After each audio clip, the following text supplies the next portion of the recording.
Welcome, everyone, to the Sickos Committee podcast. This is our podcast for the evening of April 18th, 2023. Today, I'll actually remember to introduce people because we do have a special guest. Usually, I forget to introduce folks. As usual, we have Commish, we have PittGirl, Joey, and we have special guest, a host of a little show called Wake Up College Football. And if you Google him, I believe you also had movies at Sundance. Ryan Nanni, congratulations on that. I'm sorry to say that there is another Ryan Nanni who has I think he's a director. He has some serious artistic aspirations, and I am sure my presence on Google is just so unpleasant for his work because it's not far enough apart that it can be like, oh, he's a podiatrist. That has nothing to do with me. And I'm sorry, wherever he is, I'm sorry. And if you want me to change my name to something so you can have it, that's fine. You do come up first on LinkedIn though, so congratulations. Hey, there's that. There you go. the important measures of success in this world. Ryan Nanni, open to work. Yeah. That's right. That's Ryan right. Nanni, That's right. former Pac-12 commissioner. That's right. Endorse me for useless skills and jibes and such. Don't say that; they will. Mm-hmm. That's fine. That's all engagement is worthwhile. There we go. Tonight, folks, we're going to talk about this wonderful, weird bit of time we've talked about before. The time when the Canadian Football League decided to come into the U.S. This was, well, we'll talk a little more about it, but I have this vague recollection because we're all three of us are of the similar age. Then there are the two children here, but the three of us of the similar age. I have vague recollections. I'm from South Texas, so I remember there being a football team in San Antonio, and it's going to be this extra long field in the Alamo Dome and this amazing thing. The other thing I remember is that it fucked up marching bands because they had marching band contests there.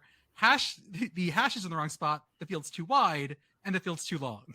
Fucked up a lot of things at the Alamo Dome for that, but yes. That is something I hadn't even remotely considered when it came to this sort of thing. In my too much research I did, that didn't come up at all, but that's why you're here, Jordan. He always gives us the band aspect of everything. They literally had to put it looked like that fucking korfball field court with all the different lines. They had to put yellow tape on different hash marks because you follow the hash marks when you march, and so literally you had to. Yeah, it was awful. That bad times at the Alamo Dome, let me tell you. Not the worst thing that's ever happened in the Alamo Dome, but I'm going to say pretty close. Let's start with a little of just general. How did Canadian football diverge? Joey, can you start us on that? Yes. So my big trolley thing I like to say is when people bring up the Rutgers football game as the first football game. Trolley answer to say it was actually McGill in Montreal because Canadians like to take credit for everything American because that's all we really have. The first documented Canadian football game is between two different University of Toronto frats in 1861, which is apparently a scoreless tie. It's not really said what happened. They just said there was a football game here. A year later, though, on the East Coast, a Scots Guard battalion and a Grenadiers Guard battalion play a game of football. And the score, usually when you see a football game back then, if something is written as football, it's association football, it's soccer. But the score is recorded as 3 goals and 2 rouges to nothing. Wait, okay, God, this sport was so stupid for so long. I don't know why we allowed it to keep going. It's so stupid now. Yeah, this sounds like a fucking spring game, guys. Yeah, it's not clear what that scoring system actually meant. From what I can gather, though, it's closer to what became football than the Rutgers-Princeton game because it's just basically rugby. It's not violent soccer. The real divergence point, I will say, or maybe a convergence point before the divergence. Harvard football doesn't agree to the rule set that everyone else in the East has for football because they still like playing soccer with carrying. That feels very real. So they can't really schedule anyone. So they they hear there's a football program at McGill in Montreal. They invite them to come down, not realizing that they're playing 2 different kinds of football. McGill was playing rugby, straight up rugby at this point. So they played 2 different games. One was Harvard's game, and one was McGill's game, which is maybe slightly modified rugby, if anything. They played those 2 games, and then Harvard took some inspiration from the McGill game, rugby. McGill took some inspiration from whatever the hell Harvard was doing. And that's sort of where we go into Canadian football in America. 1884 is when we have the first championship of the Dominion. The Toronto Football Club, same organization as the Argonauts. 1884 beat Montreal Football Club, not the same organization as the Alouettes. I'd say the Montreal team has been like redone like 40,000 times because of getting absolutely going into big groups repeatedly. They keep running out of money. Yes, they do. This will come. This will come up a few times. The score of that game is 30-0. Touchdowns were with 5 at that time. Sure. Grey Cup officially starts in 1909. The cup itself is donated by Earl Grey, not the Earl Grey of the tea. I'm about to say, like, that's ooh. I mean, I don't know. The Earl Grey, not a guy named Earl Grey. It is the Earl Grey. It is a title. So the Earl Grey, like the Ohio State University. Is it the coolest trophy because Mounties get to bring it in? I think that lends an air, doesn't it? I don't know. Having a Canadian on here and you're talking about is the Grey Cup trophy better than the Stanley Cup? I don't know. He's going to be. Also, the trophy can't be cool if the cool thing is the people that bring it. Like that means that the trophy isn't that cool. If it's like, oh, we brought like fun horse dudes. I will say if the fun horse dudes brought in the NBA championship, I think that would also be cool. I agree that it would be Actually. cool, but I would say like, wait, does this mean the trophy's not good and that they had to like gussy it up with the horse dudes pooping all over the court? If the Mounties brought in the trophy in like let's just say a Sacramento Kings final, sure. I think I would have questions. Why are the Mounties here? I am shocked that Budweiser has not like convinced the NFL to be like, let the Clydesdales bring out the Lombardi trophy. Yes. Let Roger Goodell controlling a wagon of Clydesdales bring out the Lombardi trophy and hand it to some 70-year-old asshole. I do find myself wondering if this is a matter of framing, because we can all agree that the Stanley Cup is cool as hell, right? Yes. Yeah. And one of the things that is cool about the Stanley Cup is that there's the guy with the white gloves, but it's about the trophy, not about the guy. So if we frame it as, oh, the Grey Cup has Mounties because it's that important, they have to protect it. Sure. That makes it cool. Sure. The Stanley Cup white gloves guy loses its luster when you realize that guy's name is Phil. I've met him a couple times. He's very nice. Just Phil from Newfoundland. Phil's from Halifax. He's a nice guy. Okay. I have no. So the Grey Cup is donated in 1909, and we mentioned the Stanley Cup. It's very similar. It is intended to be the championship for the amateur leagues. Stanley Cup was the same way. The University of Toronto wins the first one. They beat the Toronto Parkdale Canoe Club. Sounds like they weren't focusing on football. It was a very amateur trophy. It was literally just like whoever wanted to play football. Did you say that it says the University of Toronto Varsity Blues? They're still called that. They're still called the Varsity Blues, yeah. Okay. I think that's where the name Varsity Blues comes from. It's just kind of taken from University of Toronto. Of course a Canadian would say that. You have no fucking clue. I have no clue. This is Canadian bullshit here. Again, this is what we have. This is like Canadian culture is half things the British imposed on us, and half, hey, that American thing you like? Yeah. It evolved into Champion of the West versus Champion of the East, and it's still that to this day, and it would continue to be except for one season, which we'll get to later.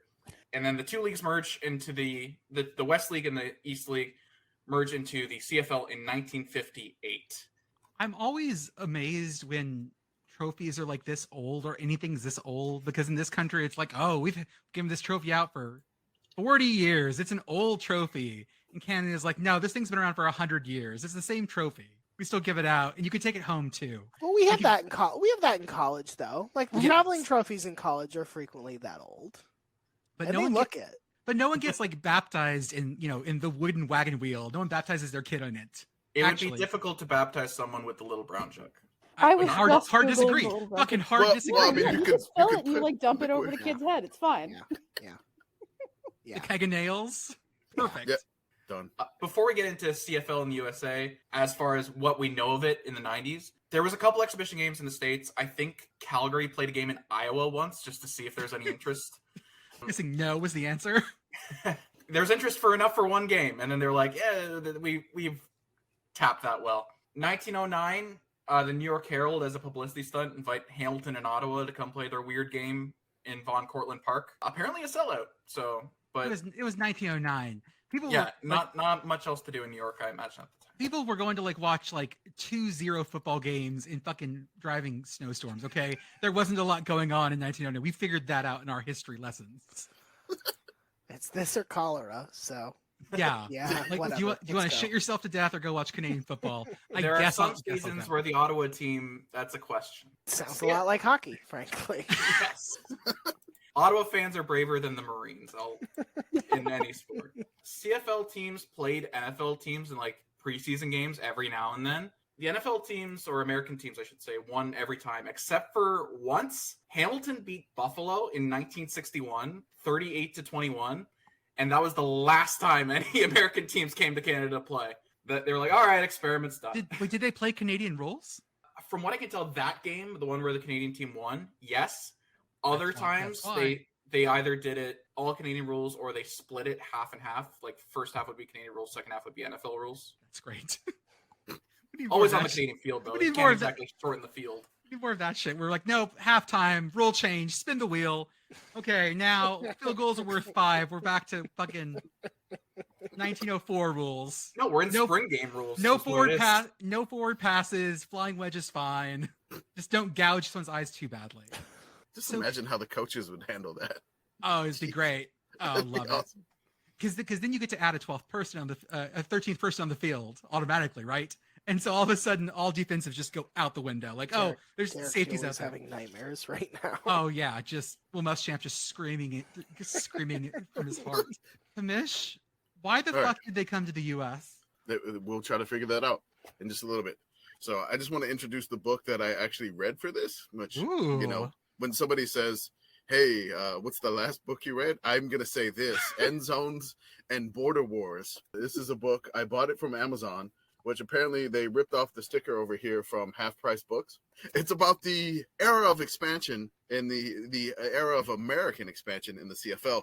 As I started reading, something fell out of the book. It was somebody's business card. So I have a business card. Without divulging their personal details, what industry is this person in? Certified general accountant. Ooh. Okay. Yes. Okay. He has a rather common name. So, I mean, I think the last name, Davis won't give too much information away. So he's a partner, apparently, at this firm. He lives in Vancouver, BC. So, on the book, you can see like the BC Lions there on the front. So do you feel like you got a more authentic used copy since a Canadian appears to have read it before you?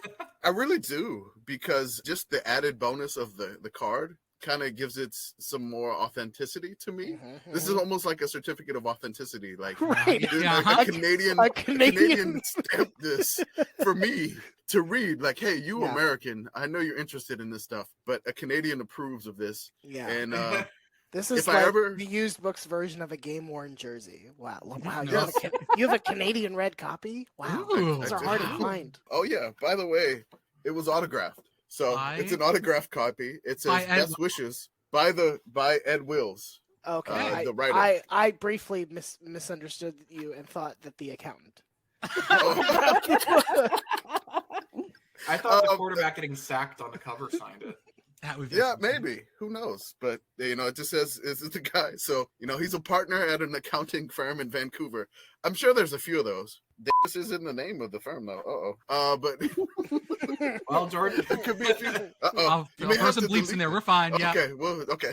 Fine. Do some light editing. We're good. So we'll go from here in 1987 all the way to 1987. So we jumped from 1958 to 1987. The Canadian Football League's TV deal expires. Carling Beer's $11 million sponsorship is not renewed. And none of the, as Joey put it in all caps, football men running the CFL have any sort of marketing or financial skills. I didn't realize that Carling sold in Canada. Carling was, I believe, a Canadian brand for a while. Okay. It might not have been the same Carling as you guys had. Like, it might have been a different. That happens sometimes. Yeah. Okay. I think of Carling as that like shitty London beer. Not. Well, it might have been like their subsidiary or something. Okay. So I Googled Carling, which again, this is a good podcasting. The Carling Brewery was founded in 1840 at London in Upper Canada, now Ontario. Oh, or, did I say it right? I'm sorry. What was that? Ontario. Ontario. Ontario. This is a running gag. You're trying to say Atari. Atari. Atario, yes. Atario. Jordan horribly mispronounced Mobile once, and we never let him live it down. So now, if anyone mispronounces anything, he will stop the podcast. I have to. That's fine. That's fine. It's Mobile, Alabama. It's fine. Oh No, boy. it's not. Yeah. Oh boy. It's And not. guys. I'm from Texas, so I should know. Yeah. You Better better know. let Beth in. Oh, Let sorry. Beth in, John. Hey, Beth. Howdy. All right. We're just getting warmed up, so you're good to go. Go for it. All right. I mean, I walked into mobile, so Yeah, we're no. off to a Yes. Your favorite topic. Yeah. With the sudden loss of $11 million, Montreal folds immediately.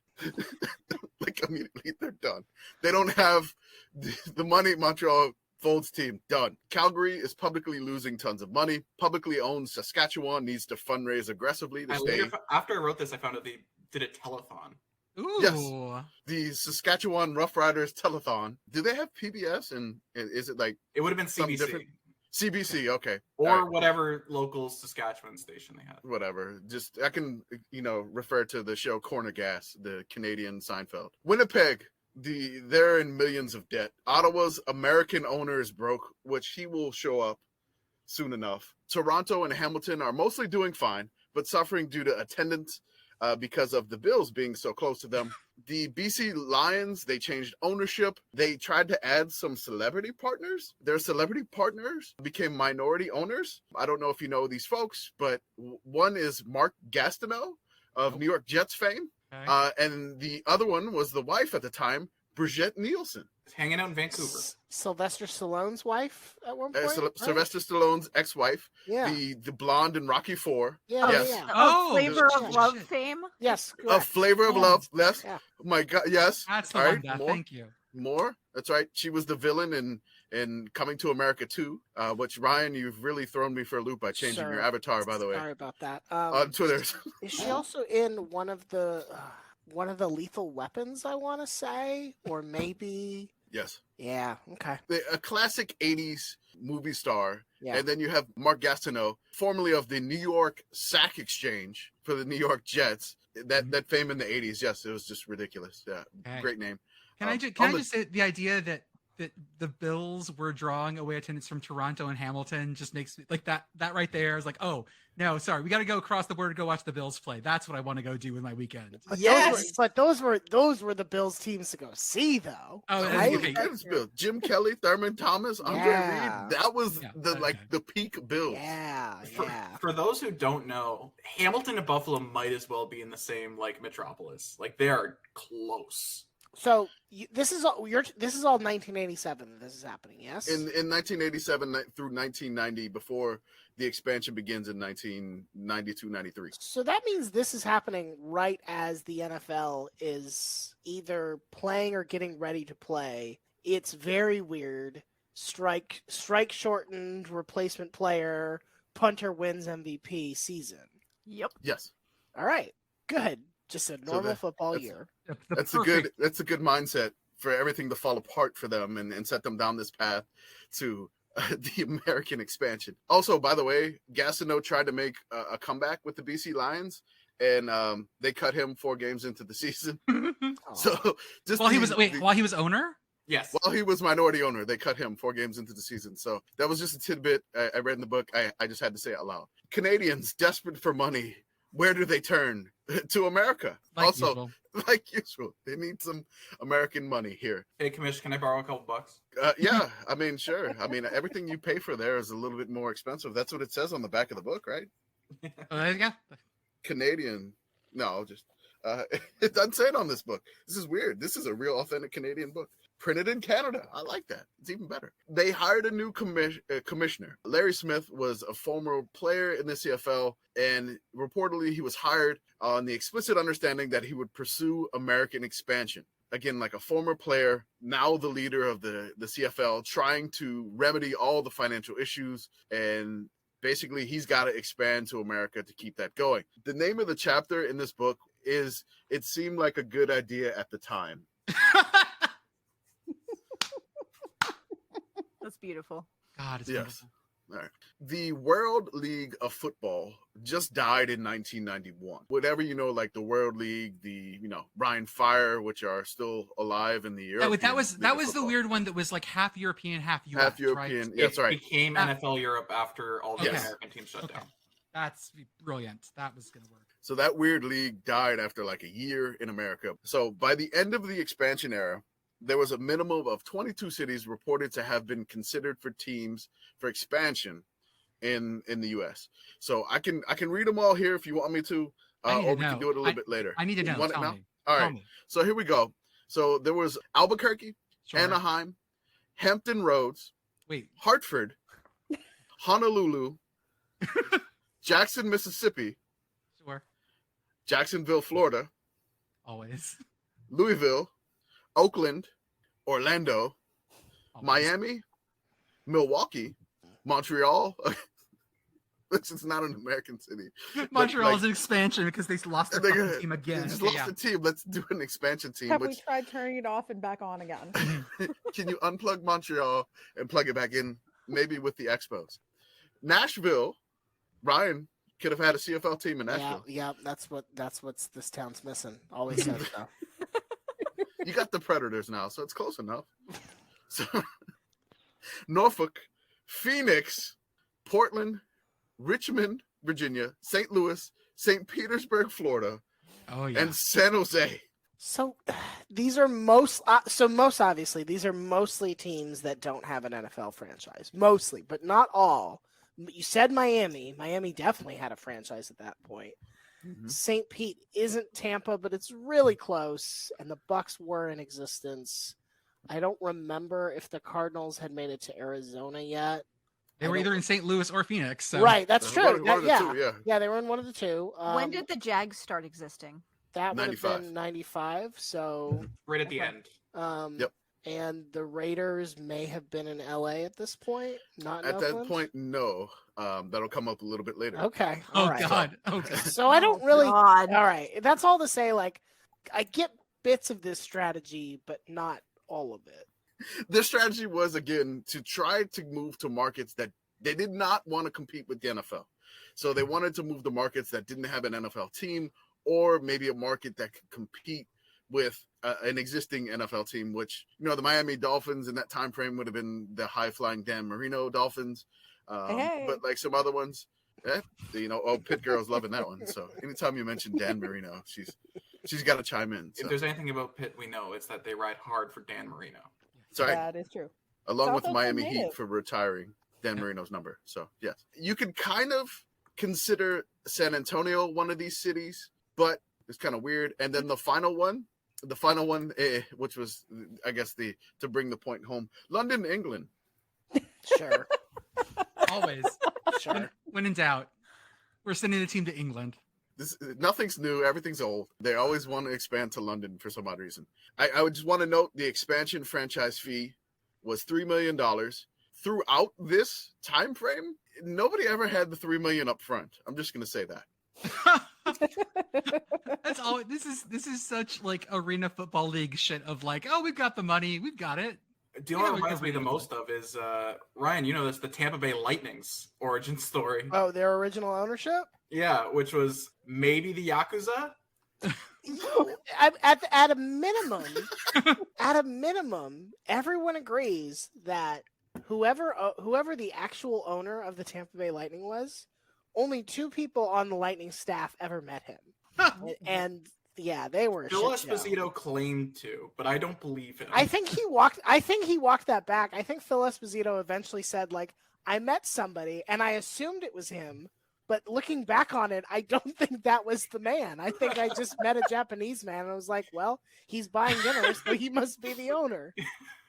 Theory. It's Satoshi. There we go. Oh Absolutely. God, There yes. it is. Holy There shit. it is. It makes sense why he went to Tampa now. Yeah, if you told me Tampa was funded by crypto like a long where, time ago. And where was the Bitcoin Bowl? That's right. It was. in That's right. San Oh, Francisco. it's all together. It's right. There it is. Tied That's it all right. together. We're still trying to find that mascot costume. If we can ever find that, I will buy that thing. I would like to say that in an attempt to get America excited for this, I'm not going to play the video. I'm going to cut some audio in later, but they had a video called Longer, wider, faster. Longer, wider, faster. Canadian football. Catch it.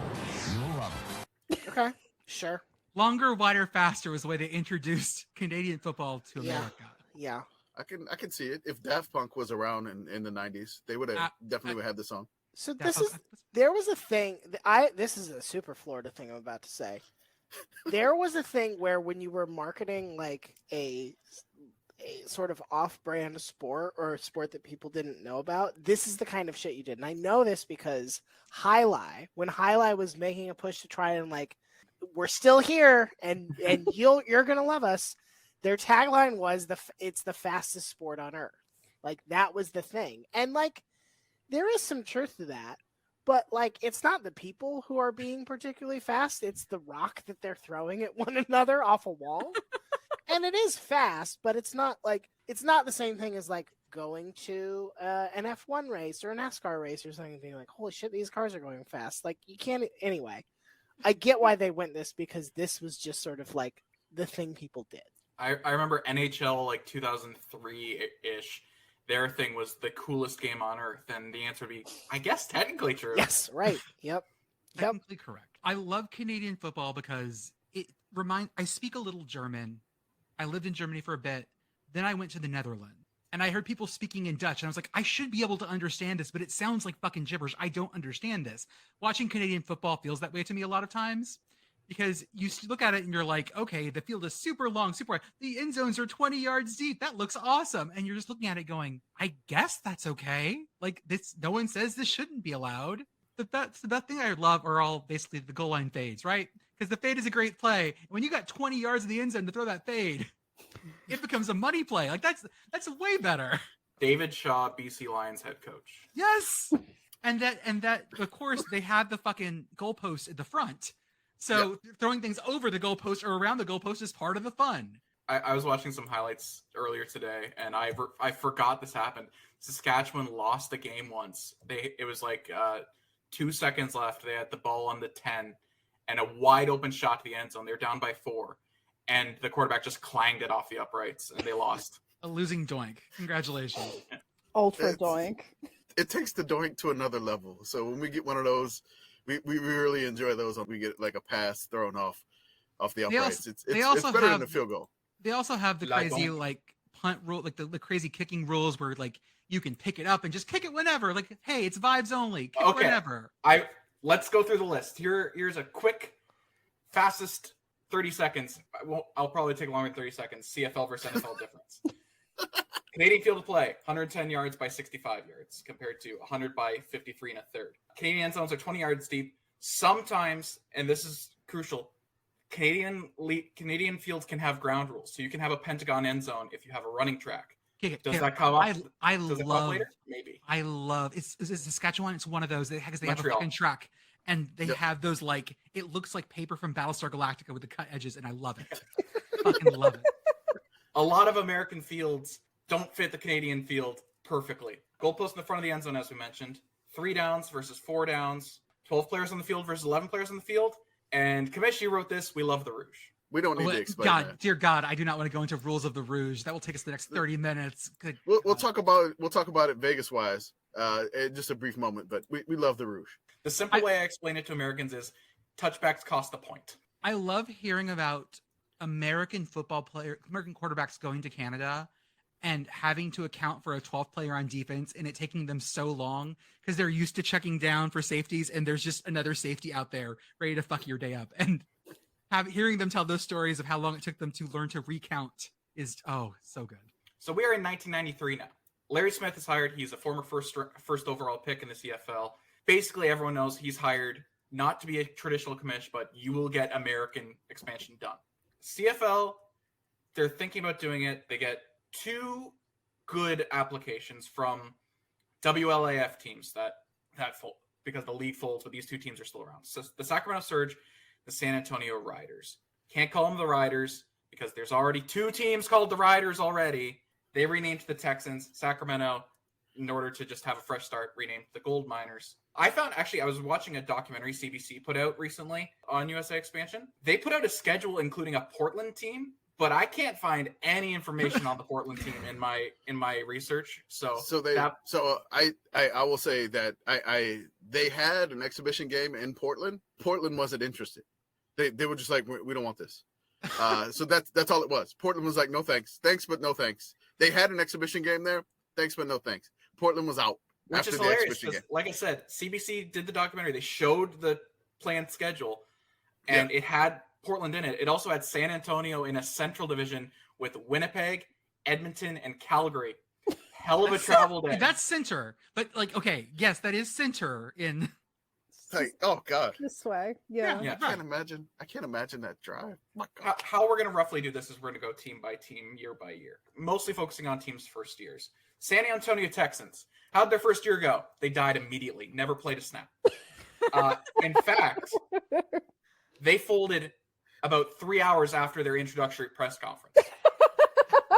Is that the short? That may be the shortest. So what happened is that basically the CFL leaked the schedule saying that the first game of the year is going to be San Antonio versus Ottawa, which would have been great if it was Riders versus Riders. Now, yeah. I really, the owner was going to be Larry Benson, who is the brother of Tom Benson, rest in peace, the former New Orleans Saints owner.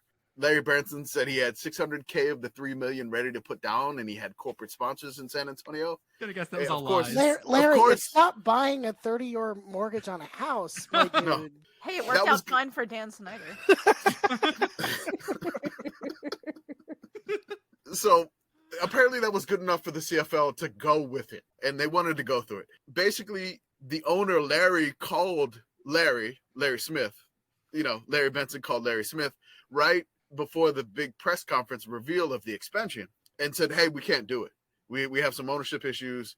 And basically they pull out an hour before the full press conference. So they already basically leaked the schedule with San Antonio on it, but they pull out before the giant press conference. Apparently what happened is Tom and Jerome Benson, which apparently was another Benson brother. I had no idea. How many Benson? Jesus Christ. I had no idea.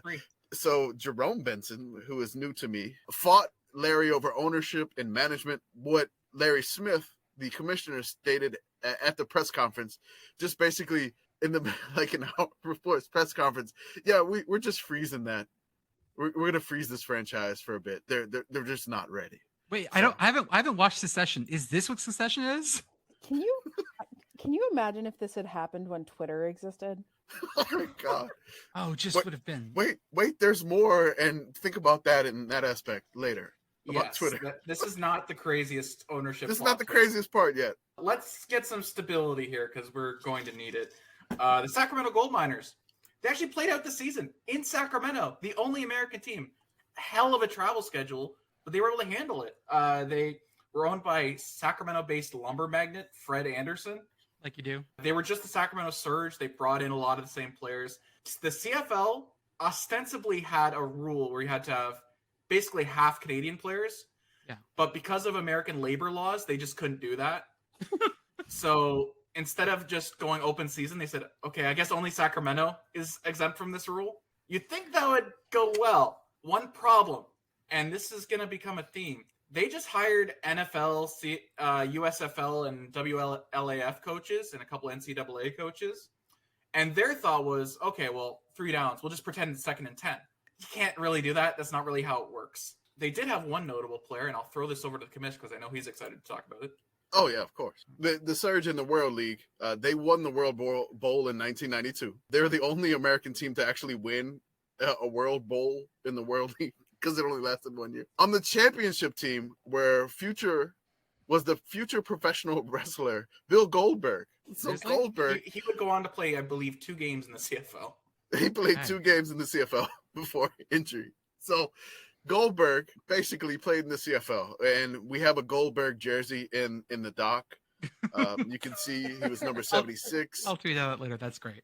It's some fun stuff there. Can I get one on eBay? Hold up. eBay. eBay has been the only evidence I could find of Bill Goldberg playing in the CFL is that Sacramento Gold Miners jersey, which looks like it is taken on a badly lit rug in some dude's house. I can get a Mighty Ducks Goldberg jersey, but I feel like that's not what I want. Different Goldberg. This is a sad hotel rug. I will wager good money on that. This is divorcee hotel rug. It's that or it's rental apartment rug, and I say Yes. that because the rug that I am sitting adjacent to looks very much like that one. Listen, only the finest Berber for Bill Goldberg. I will say that eBay is a gold mine, like for like old merch, but it's super expensive. So you can type in like Sacramento gold miners merch, and you can get like a hat for like, I think it's like $50. There's some other stuff for like $80. What? It's incredible. Yeah, it's insane. To be fair, they don't make them anymore. Yeah. They don't. I can get a Gold Miners longer, wider, faster shirt for $50. Okay, you know what? If we all want one, I'm just gonna I'm good enough in Photoshop. We can make this work, guys. Who's gonna sue you? I'm excited to find out which random Benson finds you and sues you. Oh yeah, it's super. I don't know if they're alive anymore. Who knows? Danny Benson. Yeah. Danny, This the committee family. goes down for copyright infringement on the on one of the American CFL teams. God, We it'd be so need. beautiful. It's not 1993 enough. I will puffy paint you a shirt. Ooh, that is good. Yes, That is good. Coffee paint. Airbrush it. Ooh. Yeah. Even better That's if it's right. as a birthday party activity. Absolutely. So the Gold Miners go 6-12, nowhere near the playoffs in the West. So we move on to 1994. Sacramento, it's a huge success off the field. They did fine. They mostly filled up Hornet Stadium, which is not a huge stadium, but I mean, it's the CFL in Sacramento. It went great, all things considered. Wait, the Sacramento State Hornets Stadium? That's a tiny ass stadium. Yes. Yes. Yeah, where else in Sacramento are you going to put it? I don't know Exactly. that. I read they thought about playing at the UC Davis Stadium, and also the high school track and field stadium, which is apparently comparable to Hornet Stadium in facilities. This is just all part of the grand California tradition of professional football. Yes. Speaking of, let's move on to 1994. One notable thing that happens is, before this, the Toronto Argonauts are owned by what the media calls the Triumvirate. It is Wayne Gretzky, who's basically just there for star power. He doesn't actually have a ton of money. Bruce McNall, who is a big deal in hockey. He was a huge guy in hockey management. He's the guy who got Gretzky to Los Angeles. That's right. And John Candy was the drive behind that group. He would go travel with the team to Argos games to just try and drum up support in like these cities. And this is John Candy at like the peak of his stardom. So he'd go to like Shreveport or whatever when they had a team and just be like, "Hey, I'm here. I will be at the game. Please come to the game." Truly the rock of the 18. Yeah. So John Candy was the rock of the CFL in the USA. This was never public, but I got this from the CBC show Unknown History. Apparently, John Candy was head of the CFL's expansion committee until like all the way up until his death. Unfortunately, that is right now because John Candy passes away, and basically within the same month, Bruce McNall goes to prison on fraud charges. Like you do. And I think you remember me saying Wayne Gretzky was not the money guy in this situation. So we could use some more money here, folks. And you know what gets money? Expansion checks and ESPN, who are interested if you get more American teams. Let's go. We've got Orlando, Las Vegas, Baltimore, and Shreveport, 4 cities of equal importance. Commish, walk us through the Orlando franchise. There, as I read previously, there's 22 other cities. There were more that were ready, but the CFL decided to go with Orlando. Orlando, they want to join the league. They're going to play at the Citrus Bowl. There's an ownership group supposedly partnered with Wayne Huizenga, formerly of the Miami Dolphins and Blockbuster video fame. Yeah. So definitely when you get that going, you know this is totally 90s already. So, and they wanted to play at the Citrus Bowl. Press conference is announced. Larry Smith, the commissioner of the CFL, is there. The press conference, it's set to take place at an Orlando Hooters restaurant. When in Rome.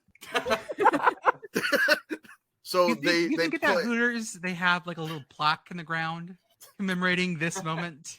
This is where Larry Smith got owned.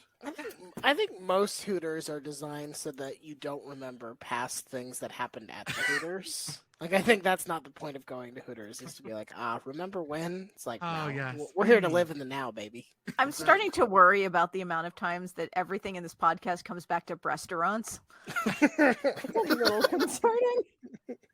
What was the stats post we got about our podcast the other day, Commish? Yeah, we're 0.07% more female audience friendly, apparently. There we go. So that I don't know if that's accurate. That goes out the window as soon as we talk about that, I guess. The press conference is set up. There's a microphone, and nobody shows up. Nobody, just completely nobody shows. Supposedly in the book, it stated that a janitor came, and this feels like way too like movie like.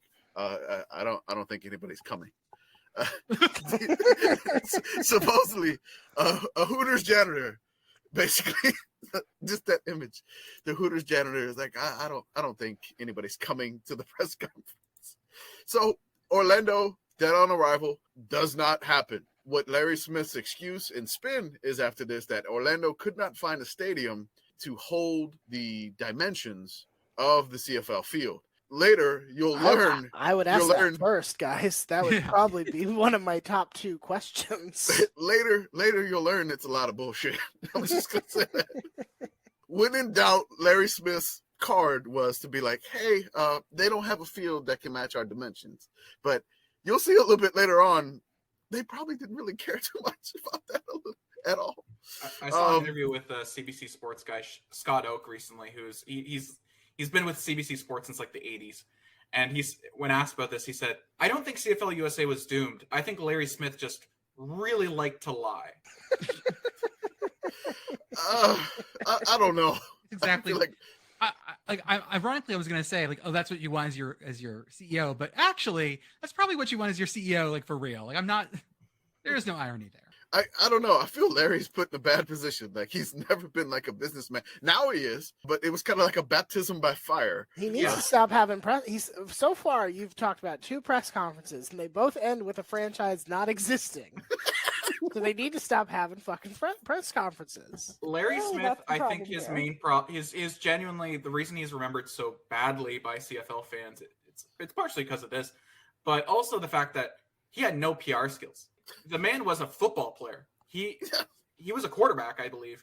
And so he responded to any sort of question from the media with hostility. There's a famous interview of him that completely, like, any optimism Canadians had for this project was dead when someone asked him, because there was some conspiracy theories that the CFL would no longer be a Canadian league. They were just going to move every team to the U.S.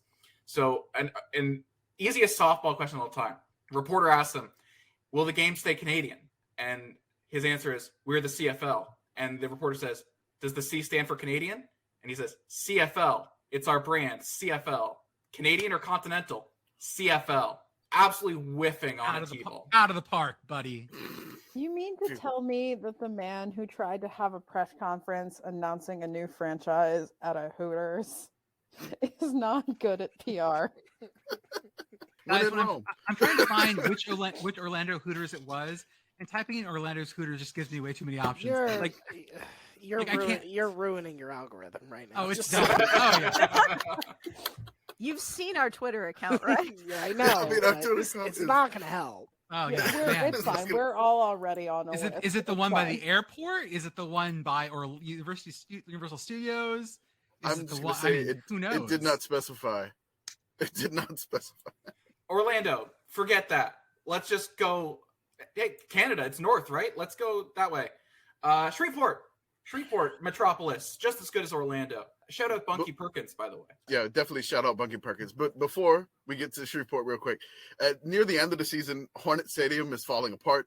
The gold miners announced relocation will be imminent. They're planning on moving to the Oakland Coliseum. But for the first of what will be 2 times, the NFL spoils the CFL plans when the Raiders move back to Oakland. So 1994, the NFL blocks the CFL. They're going to spend the offseason looking for a new home. Was the possum still there at that time? I don't know. Like the possum in the press box could have been a little baby possum. Possum was just fucking Sacramento gear, being like, "I was super excited. Fucking cut me out." The Sacramento gold miners playing in Oakland Coliseum with a baseball diamond. It's almost like a dream for the Sickos committee come true. Like, I mean, it's just been amazing. I can tell that you would have happened. The perfect Sickos committee field happened in the early 2000s in the CFL when the Argonauts were still playing at the Rogers Center, then the Sky Dome, and the Blue Jays had that infield that wasn't a full infield, and they played on that. Oh, that had to hurt. Well, you just had these little individual bits on the field. Let's go to Shreveport. We're on the Shreveport, Bill Belichick voice. The Shreveport Pirates, again, shout out Bunky Perkins, is not really an expansion team, but the Ottawa Rough Riders, after an extremely meddling owner, Bernie Gleiberman, was run out of town. He was run out of Ottawa, so let's flee to Shreveport. What does it take to? What does it take to get run out of Ottawa? This man. Okay, we will come back to him. We will come back to him. He's gonna show back up again.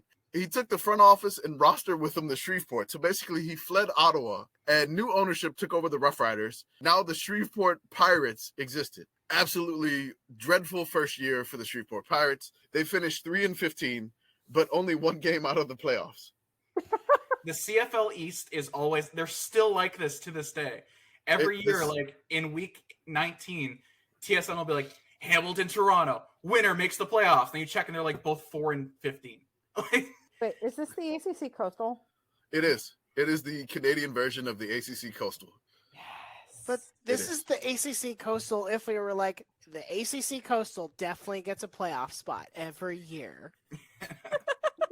I think my favorite year ever in the CFL when this sort of thing happened is they had to bring in a rule. The CFL East was so bad. They had to bring in a rule called the crossover rule, where if the 4 seed, because top 3 in each division now make the playoffs, if the 4 seed in the West is better than the 3 seed in the East, they just take their spot. My favorite year of this was when the 1 seed in the East, Montreal, were I believe 9-9, and the 4 seed Winnipeg Blue Bombers from the West were 11 and whatever. Yeah, really, the outcome of the CFL in Shreveport probably would have worked if it was not owned by anyone but Bernie Gleiberman. Apparently, Joey, you called him the world's most sued man.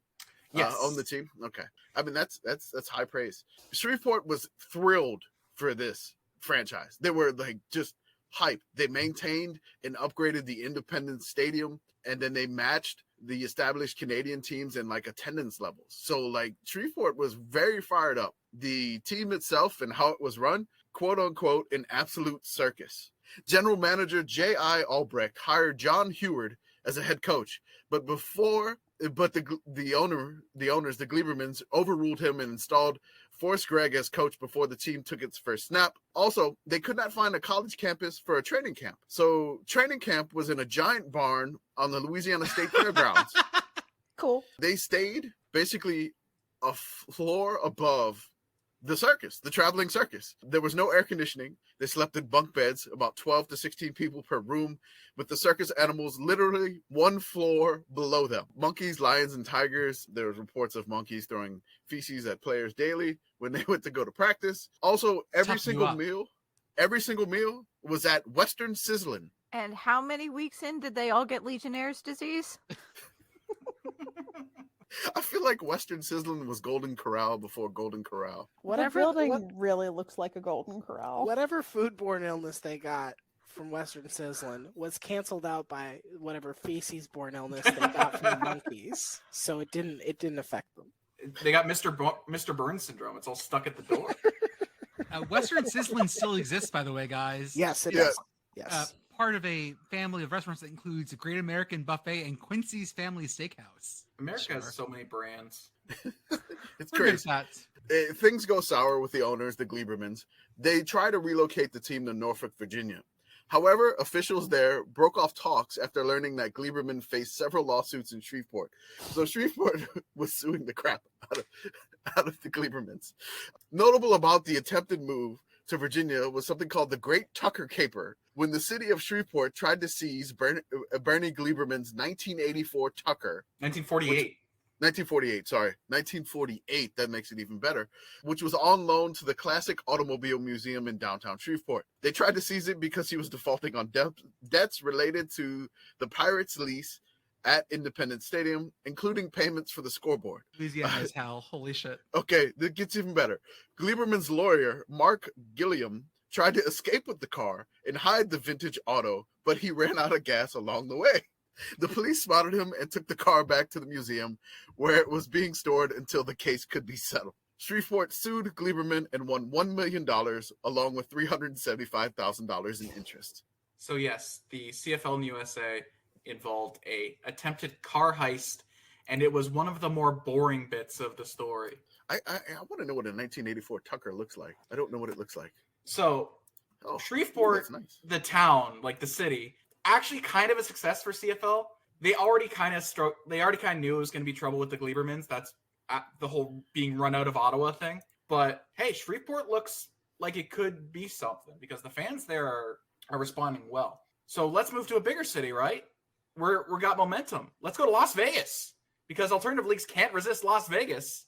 I'm just so happy they played it at Sam Boyd Stadium and not wherever the fuck they put that XFL team with. Was it Cashman? Not a Field. Cashman, no. A real football stadium, unfortunately very far away from everything, which has been the problem with Sam Boyd Stadium in the past. Ron Meyer is the head coach, or is it Meyer? Ron Meyer. Ron Meyer. Let me just get, Jordan, you got food in your mouth. Let me do it for you. What was that? Of the Pony Express, of UNLV, of the New England Patriots briefly. Commish, do you want to describe the practice field? I'll give you this. So the practice field, absolutely insane. The owner of the Las Vegas franchise is associated with the Riviera Casino. So, of course, a casino person being associated with the CFL, it's actually going to go well. The practice field here that they built for them was absolutely insane. They built it in the parking lot of the Riviera Casino with truckloads of sand and sod hauled in. The field itself was only 70 yards long, where a sign read, "Field of Impossible Dreams." Boo. Nope. This is so It's like mixing. It's like that's a baseball reference, and there's a lot. I feel like there were two ideas there, and they were like, "Fuck it, let's just use both of them." There were positives about CFL Las Vegas. All in all, like, spoiler alert, it didn't go great. No shit. And they're still going today, and nobody knows. That's why we all know about the Las Vegas posse. But hey, there were some positives. One, they introduced the future possible GOAT of Canadian football, Anthony Calvillo, to the sport. So that's positive one. So moving on. Just basically, it was the lowest CFL attendance since the 1950s. Basically, only 2,400 show up to their final game against Winnipeg. The Vegas owner promised 31,000 a game, which, as we mentioned, the stadium was 20 miles from the Vegas Strip. And since the CFL starts playing in July, it was 110-degree weather. They were literally hosing down fans in the stands because it was so hot. Also, head coach Ron Meyer was seen at many practices running drills with no shirt on in the sweltering heat. Dudes rock. I'd like to say my favorite thing about Las Vegas Posse because I remember this moment when they played Saskatchewan. Whoever they had singing the national anthem, It was a local casino singer. It was Dennis Casey Parks. Yeah, and he didn't know it, so he sang it to "Oh Christmas Tree." To this day, every day, every Canada Day, TSN plays that. Oh God. I'll splice it in here. Oh, Canada, our home and native land, true patriot love in all thy sons' command. This is my favorite thing ever because he's so clearly and you'll hear it when you guys put it in. You can hear that he kind of has it to start and then immediately loses it, and immediately it's just he's off over here doing his own thing. And if you go through newspaper archives around this was a big deal. Public officials in Canada were pissed about this. This was highly and look, I get it. If you if during the NBA Finals when the Raptors played the Warriors, if they sang the national anthem, the U.S. national anthem, and you were like, I'm pretty sure he did all that to the tune of "Hot in Her," yeah, people would be pissed. There is one. So I only found this out recently because this is not a part of the story that's told a lot. But CFL officials trying to not get this poor man killed invited him to Hamilton the next week to do it again, and he did a fine job as far as anthem singers go. And then Scott Oak, who I mentioned earlier, gets on the sideline and interviews him. You finally see Dennis Casey Parks in HD for the first time, and his eyes are like this. Like, it's clear he has had some enhancements to get through this Hamilton experience. And then the PA plays "I Feel Good," and then he points behind him and goes, "It's what they're saying. I feel good. I didn't know I would, but I feel good." Las Vegas. Canada, right. Canada. I'm gonna finish out Vegas here. The players were allowed to eat all they wanted at the Riviera buffet, but the one stipulation is that they had to take off their cleats. And that's I'm a just good imagining players. Back in the day, that was a good buffet too. That would have been like crab legs and lobster and steak. Like this was. Being a So, I player mean, in the Posse was probably good. They technically could have had their shoulder pads on and jersey on. As long as they didn't have cleats, they could have been eating at the buffet. This might be nicer than what Arizona Cardinals players eat now, frankly. So The Vegas offensive coordinator got married at the Vegas chapel. Allegedly, the head coach was there, and he never took his sunglasses off at the ceremony. Swag. So that perfect. Ron Meyer, legend. The Vegas bookies had trouble understanding the Rouge. I don't know if anybody wants to read this in like a Vegas wise guy voice. If you see it in the doc, I can. I would offend people if I tried. I will Okay. give it a shot. Give So it a shot. let me get this straight. You miss a field goal, you still get a point. What the fuck kind of game is that? It's a quote A from the beautiful book, by the game. way. The owners try to kill the team with 2 games left, but the CFL does not allow you to fold. They will not allow you to fold. You're going to have to finish out the season. They moved their last home game to Hey, Edmonton. you have to carry your team to term, okay? You can't end it early. Some Edmonton's fans were already in Vegas and they couldn't get home in time. There was actually a hotel that sponsored them to actually be able to watch the game. They tried to become the Miami Manatees, but the move failed, and then the team had to dissolve due to heavy losses. We've had so many close attempts at getting a Miami Manatees. Come on, guys. The Manatees are just the mascot we all need. There's a logo, and we've never been able to use it. I want to use it. Friends, we need some good news. And do you know where I like to go when I need good news? Maryland. Baltimore, baby. That's right. I have opened each segment by saying the name of the team. This is logistically tricky here. They had several names through their 2 years of existence. What I will announce what they played their first game as, which is the Baltimore CFLers. So the name of the chapter in this book is called A Horse with No Name. So you can cue the music by the British band America about a CFL team playing in the United States. I've been through the desert on a horse with no name. So they wanted to be called the Baltimore CFL Colts. It is 1994. Oh boy. Yeah, that sounds about right. The NFL tactical strike gets an injunction banning the name of the team, and according to CBC broadcast, 4 hours before the game starts. I keep bringing up Scott Oak. There's a lot of people involved in CFL and CBC, but Scott Oak was great for quotes at the time. He says, "Well, we have just received an injunction that we are not allowed to refer to the team as spirited young horses of any kind, but apologies if we mess up on occasion." Spirited Young Horses sounds like an all-male nude review. It really does. Are we in Vegas again? I thought we just left. The CFL refers to them as Baltimore FC. CBC calls them the Baltimore CFLers, so that's what most people refer to them as at the time. The announcer does something fun where he goes, "First down for the Baltimore!" Then the crowd yells, "Colts!" And then he waits like a full 2 seconds and goes, "Football Club!" They are the biggest success story of CFL USA, on the field especially, because they actually hire CFL coaches. They don't just hire NFL and NCAA coaches. Imagine that. And they went 12-6 in their first season. They made the Grey Cup finals. They fall to the BC Lions, and there's a show up here, still airs on CBC, called This Hour Is 22 Minutes. It's sort of like a weekend update style show, and they dedicate the last basically third of the show to just saluting the camera, honoring the BC Lions for not losing the Grey Cup to the dastardly Americans. the CFL did not take the correct lesson here. The fact, this worked in Baltimore because Baltimore was so pissed about having their franchise taken from them in the middle of the night. That still stung that city so badly. And that the CFL has not seen this and figured out, we should, every time an NFL franchise moves, that's what we should, when the Rams left St. Louis, the CFL should have been in there the next day and said, "We will bring you football." When the Raiders left Oakland for Las Vegas, they should have done the same thing. When the Oilers left to come to Tennessee, the opportunity is there. We'll get to Houston in a little bit. Good. Baltimore did a great wrestling thing for their first game. They backed a moving truck onto the field, and the fans booed.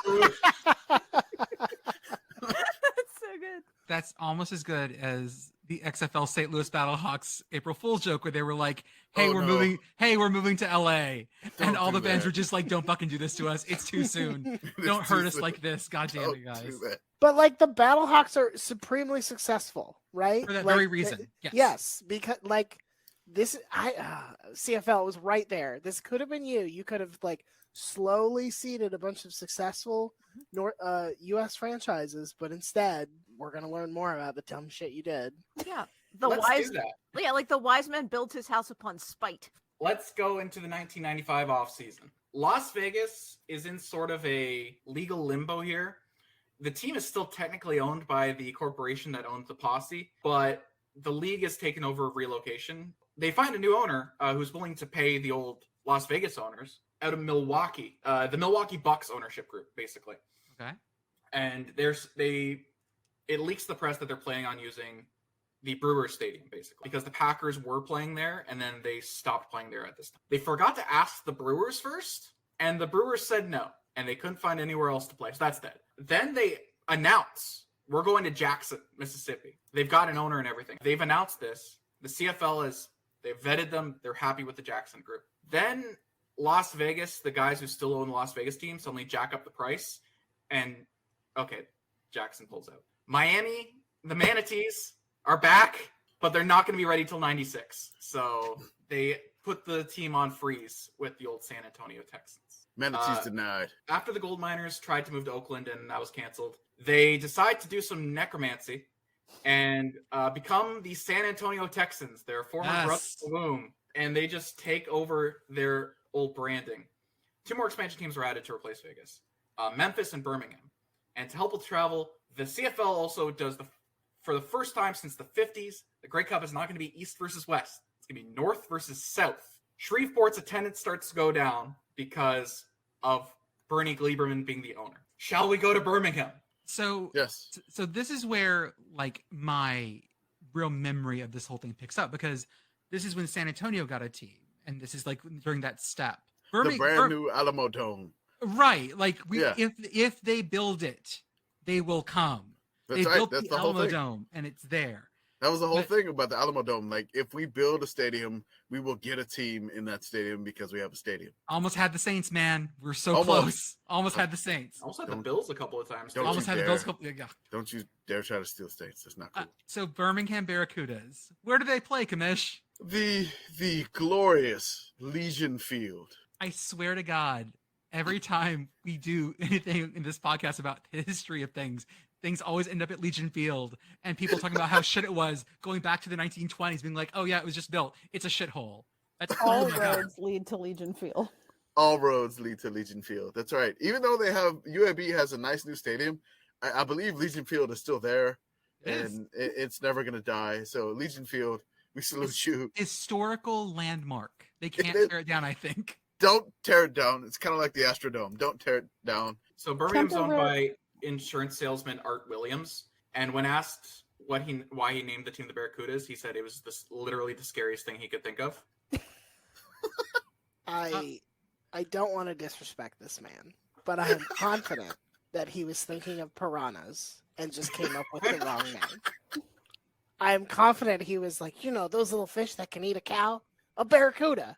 And everybody was like, yeah, okay, sure. And does he know it's a piranha? Just shut up, man. It's the barracudas. He was probably about to say piranhas, and he's like, "Oh God, I'm gonna have to spell that. I can't spell that." That's right. Do you say the H? God damn it. This is going to be stupid. Remember how I was talking about how the other teams in America, they didn't do great on the field because they hired a bunch of American football coaches for Canadian football game. They hired Jack Pardee, former Bears, former Houston Cougars coach. They said it was based on his experience in 6-man football. Yes.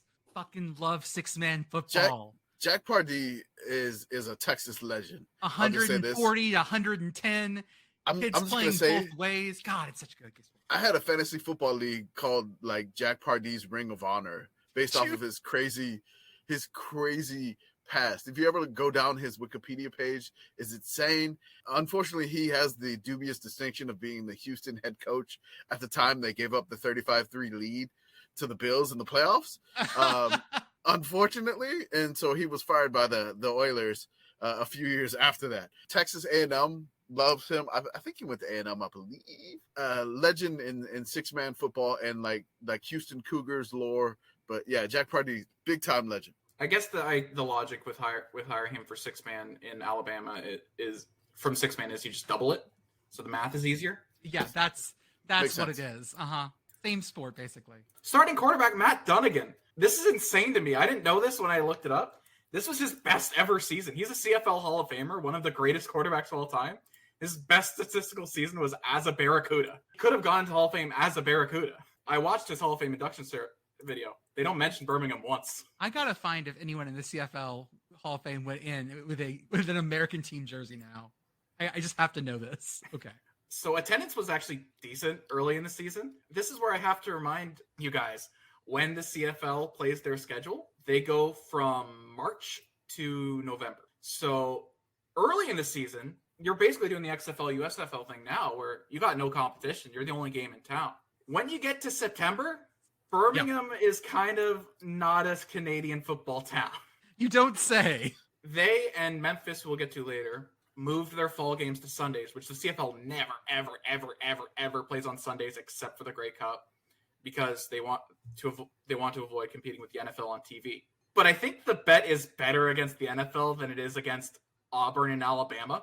The bet did not pay off, but I think the logic was sound. It failed so bad. Week 5 against Baltimore, 30,000 in Legion Field. Week 12 against Ottawa, 5,000. Not as good. What you're saying is good. Less. Let's go a little closer to Ryan here. Let's go to Memphis. Memphis is my favorite part about the Memphis story is not only that the Mad Dogs are a great mascot. It's that Memphis, like this was the epitome of we didn't check the numbers, right? No, yeah. Because what was Memphis's big problem? One of their many big problems was the fact they played in the Liberty Bowl. And the Liberty Bowl, I don't know the last time you've seen a game of the Liberty Bowl. Hard to fit a Canadian football field in there, guys. Hard to fit an American football. That's a tight stadium no matter any way you look, okay? Very tight. And so when you add bigger, longer, wider, faster, harder, whatever it was called, you end up with the fucking Pentagon end zones again. So the end zone not just the Pentagon end zones. It was even worse. So I'm just going to give you the end zone here. All right. So typically your end zone is 20 yards. In the NFL, it's 10. But they were able to expand the field perfectly, like wider and longer. Perfectly. The only problem is that they had the problem of the end zone. So their end zone, instead of being 20 yards long, it was only 7 yards long. And in the corners of those end zones, there were stands that jutted out to the corners of those end zones. So it wasn't necessarily safe. But they could angle back to the back of the end zone, which was only 14 yards. So there was this weird, is that a trapezoid or a rhombus? I have no idea, but an irregular yes. irregular hexagon. Oh God, you found a picture. I can't believe you found a picture. Yeah. I've been trying to find a picture of it. Let me show it real fast. It looks like an Arena League stadium. Oh. So you may notice the notice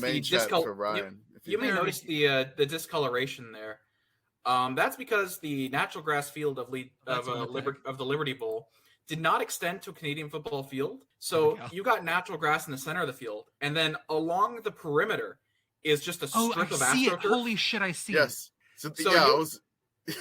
You have wideouts running on AstroTurf, then they cut in, they go over a divot onto natural grass. It's all stupid. Holy shit. This looks like when they put baseball teams, like college baseball teams in football stadiums, and left field is 500 feet deep. Yes.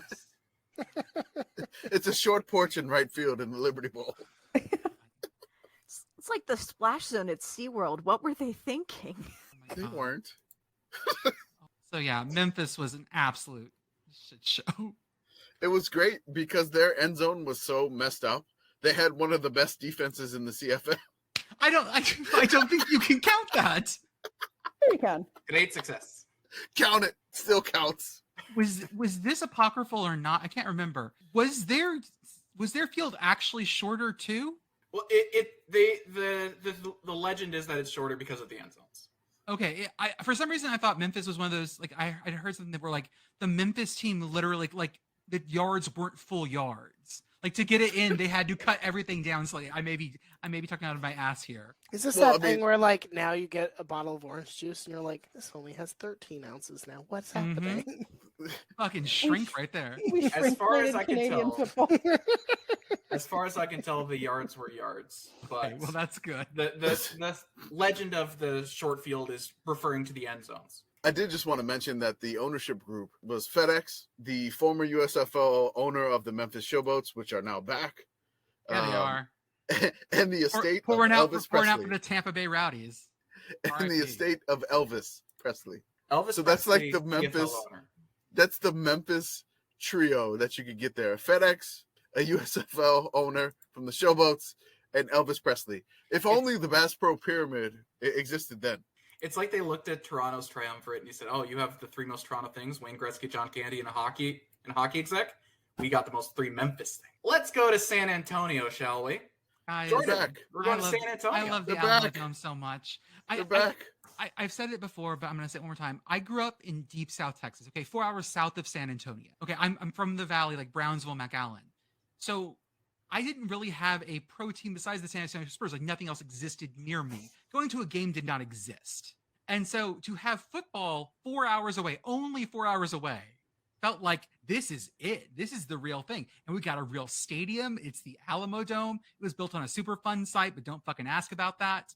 It opened in 93 with this Spurs as the tenant. And y'all, I hope no one here ever went to a San Antonio Spurs game in the fucking Alamo Dome, because it was like I have, half court but- and the curtain and Yep, oh there my was a God. giant curtain. Yeah, I've been to a few of them, but It's not yeah, built, it not was a built mess. for that. You'd think the NBA had learned their lesson, but a couple years later, the Raptors played in the Sky Dome. This thing was built for football and they had no football team. So to get a team, it was, we need this Canadian team. And the San Antonio Texans were there. They played on a full Canadian regulation field because they built the Alamo Dome big enough to hold one. That was the beauty of it. Again, fucked up with the marching Amazing band. foresight. Fucked up with the marching band, but that's only a me problem, not anyone else problem. I get that. That's fine. The problem is that stadium is giant. It seats so like big. 60. It's. I mean, some of us have been there. It's a cavern, and when you only have 50,000, I mean, that's why whenever you watch UTSA games, they are super zoomed in because you don't want to see the top tier empty because it takes tons of people to fill it up. And it was fine. San Antonio liked having a football team. San Antonio always likes having a football team. They really want one badly. It was because things just sort of like blew up in the CFL that they lost it. Having a team closer than Houston to me, closer than 6 hours, was like, this is real football. This is it, guys. That speaks to my sad, sad childhood. There you go. God, Joey, what did you write about the playoffs? Jesus, I didn't even see this part. The 1995 playoffs. Oh my He's God! walking away. And he walked away. Yeah, okay. no. The playoffs were a mess. Like in the 95 playoffs. Yeah, absolutely a mess. Did he just leave? He had to go potty or something. Okay, whatever. So we'll go to the 1995 playoffs. San Antonio was actually great that year, 12-6. They were the 2 seed hosting the 3 seed Birmingham, and the 1 seed was hosting. The 1 seed Baltimore was hosting 4 seed Winnipeg in the South Division, which Winnipeg was in the South, which that didn't really. No, make any sense. Winnipeg was in the North. That was one of the cross ones they had to do. Yeah, the that they playoffs had there to were add. even fucked up too. Like this whole. So thing. the reason they did that was because Oh, he's back. I had to go chase down my rabbit. Sorry. Okay. Yeah, like you did. Pet rabbit, great except for podcasting because sometimes you have to chase a rabbit. So the South had 5 teams, the North had 9. So to help with travel, the thought was, okay, well, the North teams are going to have a lot harder road to the playoffs. So the solution was the South got 3 berths, the North got 5, the 5th North berth became the 4 in the South. That would have been a great idea, except for the fact that Memphis went 9-9 and sat home, and Winnipeg went 7-11 and went to the playoffs. Love it. Baltimore beats Winnipeg. Again, they had a great season. They almost won the Grey Cup the year before. San Antonio and Birmingham, really, like, Birmingham's quarterback went down with an injury, and the Texans just obliterate the Barracudas 52-9. What would become the final CFL game in the United States? It was the South Division final, Baltimore versus San Antonio. It was just one of the amazing games here. It kicks off at the exact same time as the early slate of NFL's Week 11, because this is the time where the CFL and the NFL mix. That's what you want right there. Anywhere but Baltimore, this would have been a problem. It was not a problem in Baltimore. So I don't know how the San Antonio TV market responded. At this point, CFL was mainly concerned with just getting Baltimore and San Antonio through the season. I want to just note one thing, because this will come back in a little bit. The Houston Oilers, at the same exact time as this game, are kicking off against the Cincinnati Bengals. They would report an attendance of 32,998. Baltimore beat that 8 times in that season. Their last game in Houston, the Oilers, drew 15,131. Also against the Bengals. The Oilers were still in the playoff hunt. This wasn't a tank team. Baltimore never drew below 27,000 in their history. Memphis drew more than that 4 times. San Antonio beat it 6 times. Birmingham beat it 5 times. Shreveport 11 times. Sacramento 10 times. Las Vegas didn't beat that number. But yeah, no shit. The NFL wasn't doing amazing in Houston. Back to the playoffs. I attached the box score in our notes here of that game. The first quarter ended with a score of Baltimore 3, San Antonio 1. Love it. The game ended up being 21-11 for Baltimore. So Baltimore's going to the Grey Cup against Calgary. Calgary, at this time, starting quarterback Doug Flutie, backup quarterback Jeff Garcia. Their head coach is a CFL legend, maybe the greatest CFL coach of all time, Wally Buono. Baltimore won the Grey Cup, folks. Yeah, they did. I think Commish threw this line in, assuming I'm a fan of the Canadian team. I'm not. I'm a Detroit fan, so this doesn't sting me, but this will sting some people watching. Baltimore wins the Grey Cup in 1995. No Canadian team has won the Stanley Cup since 1993. Probably worth noting that same night we're recording this, the Maple Leafs have started their playoff run with a 7-3 loss. Oh, yeah. Touchdown! I shouldn't laugh. I'm a Pens fan, but it's still funny. I'm a Penguins fan. I feel the pain. It's all right. For Leafs fans out there, this is called The Passion. You will get used to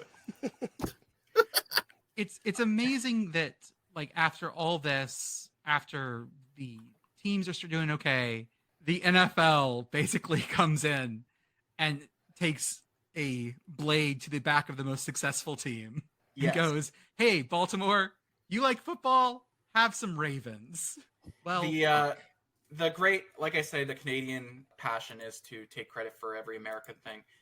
The party line that we are always told is that the NFL saw what the CFL was doing and thought, we can't be having that. And then I assume the rest of them just ran out of money and panicked. Let's move on to that. Let's start in Shreveport, where all great endings begin, I'll say. Bernie Gleiberman kind of runs out of people to scam. Like, his buck kind of stops. The Pirates are doing fine. They're self-sustaining, but they fold anyway because Bernie's just out of money and he can't sell anything because his finances are tied up. Happens to all of us in Shreveport. Memphis and Birmingham are bleeding money. The ownership also hate Canadian football. That seems less than ideal. They just wanted to own a football team. Yeah. They go to the league with an ultimatum. Change the rules, change the schedule, we want to play in the spring, and change the name of the league. This offends the Canadian ownership, believe it or not, so much that everything. They just fold the teams. What kind of leverage did these people think that they had? I know, right? Zero. Fucking zero leverage. There's no leverage here. And the Shreveport market. Oh, and while this is going on, the Baltimore Ravens show up. There is a plan. Shreveport is doing fine as a market. The Gleibermans were doing bad. San Antonio is doing fine, even though it doesn't look like it because the Alamodome's so big. And remember Houston? They're in active revolt against the Oilers. The Oilers just announced they're going to move in a couple years. That is the one place where you can go head-to-head with the NFL and have a shot to win because Houston is actively in rebellion. So the plan is we're going to find a local owner for Shreveport. There's interest. Texans are going to stick around. And the Stallions are going to move to Houston. That is the plan. But because of Memphis and Birmingham offending the CFL owners so much, they go to Jim Sparrows and go, okay, you have 2 options. Move to Houston. We'll keep CFL USA alive. You'll have 3 teams for this year, and we'll just keep it going, see if we can make it happen. Or you move to Montreal, become the new Alouettes. We still have the rights to the name. You got a brand new stadium there, Olympic Stadium. Not brand new, but like it's top of the line. 76, 78, yeah. For Canadians, as far as Canadian stadiums go, and also Percival Molson Stadium would be soon built, and that is a better fit for Canadian football. And take the history with the caveat that this will kill CFL USA. Shreveport will not come back. San Antonio will be on an island. Sparrows sees the writing on the wall and moves to Montreal. Anderson, the owner of the Texans, actually wants to stick around because he likes the CFL. He's not like the Birmingham and Memphis owners. He's making okay money. Well, he's not making money, but he can see money. Like, there's a chance here. But he's not going to stay in San Antonio. Like he can visit money on weekends? You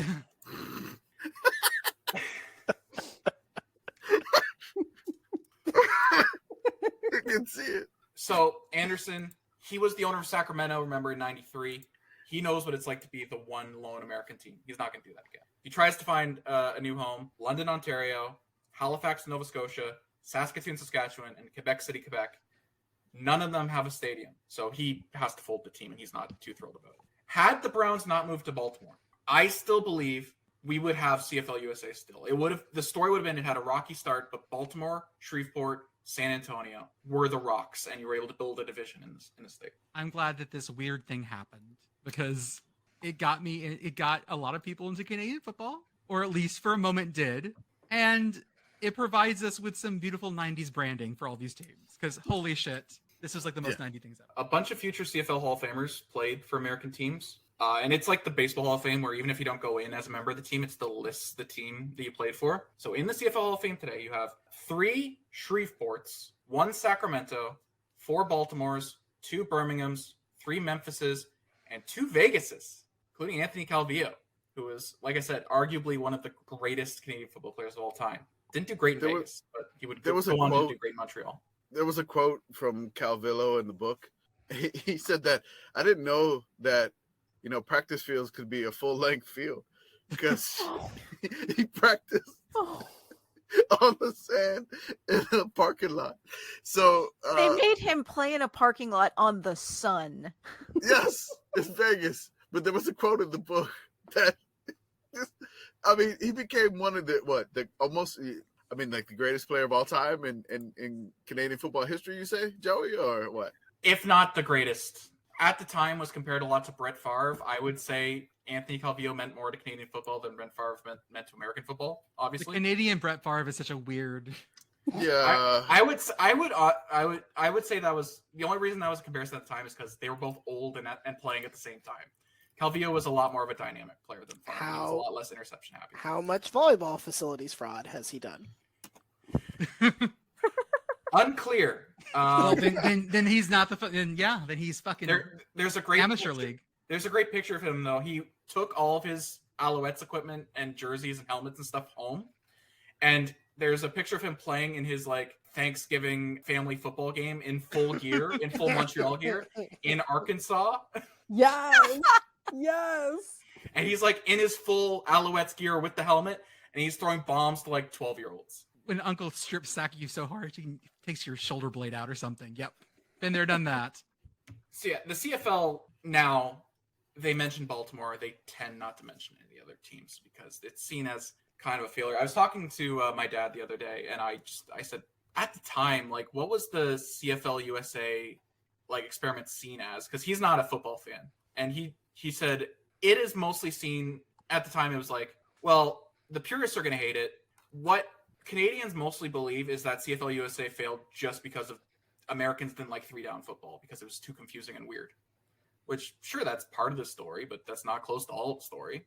I think CFL USA could have worked. But there is a timeline out there where this worked, and it's a timeline that it's not that hard to see. Oh, this is some Avengers Endgame shit where we're all gonna go back now and try to save the fucking Las Vegas posse. Dude, seriously, if the Shreveport Pirates were still around right now, God, I'd definitely have some Pirates merch for sure. And Shreveport having a team basically in the Independence Stadium, and then you just have the Independence Bowl. I can't. Commish, I'm gonna make you as much bootleg pirate shit as you want. Again, I don't think anyone's coming after me, so I'm opening an Etsy shop. We're doing CFL America shit, baby. Is that guy Gleiberman still around? The rights. I don't Is he know. still around? Get me. Come Is he fucking still get around? me. If those Etsy folks can put Disney shit on things, I guarantee you I can put the Shreveport Pirates logo on something. No one's gonna touch me. Commish, what we're gonna do is this, because you and I are the only Pirates fans on this here podcast. From now on, we're just gonna claim that all of our Pittsburgh gear is Shreveport gear because it's way less embarrassing. Are we sure? Hey, I have a Pirates hat. I have Just- one Pirates hat. Just differently embarrassed. It's definitely There's a question that seems like it has an obvious answer. Was the CFL USA a failure? Seems like the obvious answer is yes. I'm going to argue no for a second. Okay. And here's why. CFL USA had one goal: keep the CFL alive. In the end, the money they got from expansion revenues, the money ESPN2 kicked in, the money that you got from some interest gaining in states, which was minimal compared to the rights deals, the money that they ended up getting from the novelty factor of American teams reinvigorating a little bit of interest in Canadian football up here, and then playing up a little bit of that nationalistic Canada versus USA thing. yes. There is a pretty accepted school of thought within football circles here that CFL USA saved the CFL. Once you got the expansion checks, you're not on the hook for if the team lives or dies. That is true. Yeah. Once you get your 3 Yeah. million, you're set. Yeah, So- give him the money. But then again, we found out no one had the 3 Yeah. million, so they were getting like 64,000 and like an Amazon gift card or whatever, The like a teams fucking that Sizzler actually gift card. paid, from what I can tell, paid in full. So Well, you didn't get any I money mean, from like- Orlando, but I You think got a, Sacramento you would got a have paid Hooters it gift for. card. You got a Hooters. You got some. You got some wings. I'm some gonna curly fries. find that Hooters. I'm gonna put a plaque there. I swear to God. Alright. Next time I'm in Historical Orlando. marker. So Yep. what I'm hearing is the Barracudas saved Canada. That's what I'm hearing. Shreveport saved Canada, like we all knew. Shreveport Save Canada. There it is. There's the title of the episode. Shreveport Save Canada. Save the CFL. If you wanted nope, to. save Canada. No. Okay. And so- Shreveport. And To the Ryan, tune of a I Christmas tree. Ryan, I know you're a huge CFL head. So who's your team, by the way? Who's your love? How could I pick just one? I know. How could I It'd do be- such it'd a be so thing? hard to pick a team. I'm a Hamilton but- fan, if that helps. I mean, I think the thing that I have always enjoyed. What has Ottawa decided to do with the formatting of Red Blacks? Like, I know. It's the Red Blacks. Right. No, no, all caps. Red Blacks, all caps. Okay, because I know at various points we've done the R and the B are capitalized. Like that's my favorite saga in the Canadian part of the CFL is like, how do we spell this word and how often are we going to change how we feel about it? So I had to, at one point, I had to hold one of Jordan's tweets from publication about the CFL because I said, they will get mad at you if you don't spell Red Blacks in all caps. Let me tell you. And then what we can't have, guys, is the Ottawa Red Blacks Twitter account having beef with us. We can't do this. Can't do it. I think the thing that makes me laugh as well is that there's two Rough Riders. There's the Saskatchewan Rough Riders, and No. There is not anymore. Not anymore. but there Right. were two Rough Riders. Yeah. Yes. Ottawa was the other. And do you know why San Antonio Rough Riders made sense?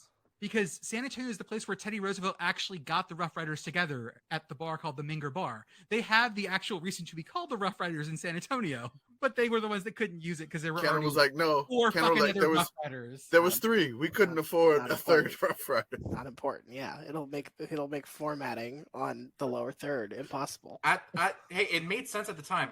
Ottawa was Rough Riders. Saskatchewan was Rough Riders. What are you going to do? There's no more spaces you can add. Right, and then it's like, does this give DMX any creative space whatsoever? No, And no. Well, The Rough Riders anthem would have never been if that it would have would happened. never have existed. Friends, That's never know. right. Before we go, I need to give some information about this particular vampire. No one has driven the stake in. A year before COVID, and then a year ago again, the CFL hosted a combine for Liga de Football Americano, I think, whatever it's pronounced, the Mexican League, for players to come to Canada. When Randy Ambrosi went to Mexico for the combine, he was approached by 6 different people, 6 different Mexican businessmen wanting to start a CFL team in Mexico City. Oh, God. The fire rises. at God. Estadio Azteca, people screaming from behind the cages. Oh yes, God. Oh, my Okay. God. Yeah, that's, oh, man. Someone Wow. needs to put this into a CFL. coffin and put the stake through the heart. We CFL never in learned. Mexico. We never ever learn. Nothing changes. We never learn. It's Always. going to do it again. Ryan, Oh, my God. thank you so much for joining us tonight and talking CFL. Thank you for having me. I promise to also never change and never learn. That's good, as we all ever should. Oh, Canada. Oh, Canada. Yeah. You can sing it. Oh, Canada. Oh, Canada. He did his best. It's just his very bad. I don't. Listen to the song I once, refuse to Dennis. believe. I America refuse to believe that's story. his best. I refuse to believe that's his best. Canada. I just don't believe it. My God. You have to splice that in I'm going because that video is absolutely amazing Yeah, and I lose it every time. every time. Well, folks, have a good evening, and we will see you guys on Sunday.